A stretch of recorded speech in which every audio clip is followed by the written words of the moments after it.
Baik, kalau dikatakan dia kadar zat, berarti itu artinya merupakan konsentrasi zat atau satuan daripada konsentrasi. Nah, sebagai contoh ya, misalkan ini adalah tabung reaksi, ke dalam tabung kita masukkan gula sebagai zat terlarut, lalu kita campur dengan air sebagai pelarut. Campuran daripada terlarut dengan pelarut itulah yang kita sebut dengan larutan. Nah, sekarang yang mau kita hitung adalah berapakah konsentrasi daripada gula di dalam di dalam pelarutnya ataupun di dalam larutannya. Gitu. Untuk menyatakan satuan daripada konsentrasi tersebut bisa dinyatakan dalam 7 satuan. Ada molaritas, M besar, normalitas, molalitas, persen berat, fraksi mol, ppm part per million, persen volume. Namun untuk tingkat SMA, sesuai dengan kurikulum 2013, kita hanya belajar 4 hal atau 4 satuan, yaitu molaritas, molalitas, persen berat, dan fraksi mol. Tentu berbeda dia satuannya atau berbeda konsentrasinya, maka tentu berbeda definisinya. Baik, kita mulai dari yang pertama, yaitu molaritas. Molaritas itu disimbolkan dengan M besar, di mana molaritas itu didefinisikan sebagai banyaknya jumlah mol zat terlarut di dalam 1 liter larutan. Banyaknya jumlah mol zat terlarut dalam 1 liter larutan. Kita ambil contoh ya. Misalkan kita masuk ke laboratorium, mungkin kita melihat dia di sana tertulis yaitu 2 mHCl. Nah, ini apa artinya? Berarti ini artinya sesuai dengan definisinya bahwa HCl tersebut adalah sebanyak 2 mol, di mana HCl tersebut dilarutkan dalam 1 liter larutan, atau dengan kata lain 1000 ml larutan. Nah, itulah yang dimaksud dengan definisi daripada molaritas. Molaritas itu dirumuskan dengan 1, bisa gram per ml kali 1000 per volume, volume dalam mili. Atau yang kedua yaitu berat jenis rho kali 10 dikali persen kali 10 dibagi dengan mr. Kalau dikali 10 berarti ini tidak perlu kamu tulis per 100. Cukup kalau ditulis 5%, tulis angka 5-nya saja. Di mana rho berarti berat jenis, ya. Kemudian yang kedua yaitu molalitas. Molalitas disimbolkan dengan M kecil, di mana molalitas itu didefinisikan sebagai banyaknya jumlah mol zat terlarut dalam 1 kg pelarut. Kita ambil contoh. Katakanlah di laboratorium ada terdapat 2 M kecil, yaitu glukosa. Nah, apa yang dimaksud dengan 2 molal glukosa ini? Ini berarti menyatakan ada 2 mol, yaitu glukosa, yang dilarutkan dalam 1000 gram pelarut. Tentu pelarut yang universal seperti biasa yang dipakai adalah air, walaupun nanti akan banyak pelarut yang akan kita temukan.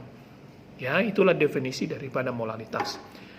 Kemudian molalitas itu dapat dirumuskan dengan gram terlarut dibagi mr kali 1000 per P. P di sini berarti massa daripada pelarut dalam satuan gram. Ya. Kemudian yang ketiga yaitu persen berat. Persen berat itu berarti menyatakan jumlah zat terlarut dibagi dengan larutan. Ingat, larutan itu adalah terlarut dengan pelarut dikali dengan 100%. Kalau dikatakan persen berat, berat berarti dia menggunakan gram. Ya.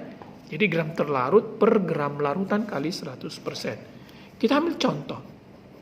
Misalnya kita membeli, katakanlah kita membeli glikol. Glikol 60%. Nah, ini apa artinya 60%? 60% itu berarti maksudnya adalah 60 per 100. Berarti berdasarkan rumusan daripada persen berat, maka dapat disimpulkan, ingat terlarutnya di atas. Berarti 60 ini adalah merupakan massa daripada zat terlarut. Siapa tadi terlarutnya? Kita misalkan ini glikol. Kemudian 100 ini adalah gabungan dari terlarut dengan pelarut. Tadi terlarutnya sudah 60. Itu artinya dari sini ditemukan atau terdapat sebanyak 40 gram zat pelarut. Dari mana? Yaitu jumlah 100 dikurang dengan 60. Ya, tadi kan terlarutnya 60 per 100. 100 itu adalah campuran terlarut dan pelarut. Berarti pelarutnya adalah 40 gram. Kemudian yang keempat yaitu fraksi. Fraksi itu berarti bagian. Di mana fraksi itu menggunakan mol, maka disebut dia fraksi mol. Ya, jadi kalau dia fraksi itu ada dua bagian. Yang pertama ada fraksi terlarut, yang kedua ada fraksi pelarut. Di mana total fraksi itu adalah sebanyak 1. Nah, kalau ditanya fraksi terlarut, maka rumusnya adalah mol terlarut dibagi larutan, yaitu mol terlarut dan mol pelarut. Kalau ditanya fraksi pelarut, berarti mol pelarut dibagi dengan mol terlarut tambah pelarut. Nah, tetapi ingat bahwa fraksi itu totalnya adalah 1. Inilah rumus dari masing-masing satuan zat atau satuan konsentrasi.